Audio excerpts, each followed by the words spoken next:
Okay, hi everybody. I'm Kim Bertrand. I'm continuing on with the Black Women's Health Study. I work with Julie very closely.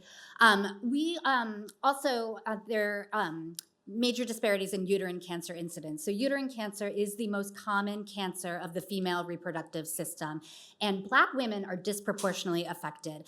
Black women have a higher incidence of uterine cancer, including higher incidence of its most aggressive subtypes compared to white women. And in addition, compared to non-Hispanic white women, they are twice as likely to die from their disease.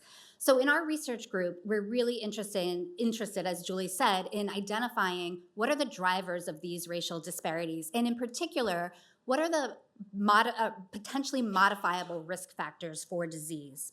So in this study, we wanted to look at the use of chemical hair relaxers. And the reason we're looking at this is because these are products that are heavily marketed to and commonly used by Black women.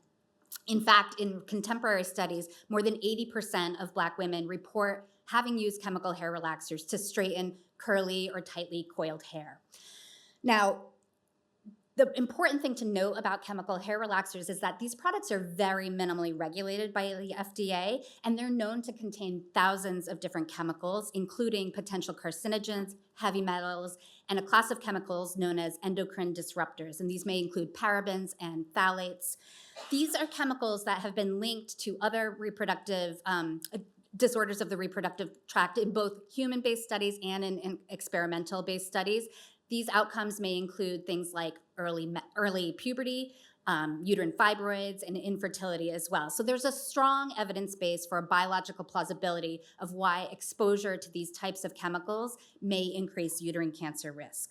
So I don't have to tell you about the Black Women's Health Study, which you just heard about, but we asked women on the 1997 questionnaire about their current and past use of chemical hair relaxers. And then over the next 22 years, we followed those women up to see who developed uterine cancer and who did not develop uterine cancer.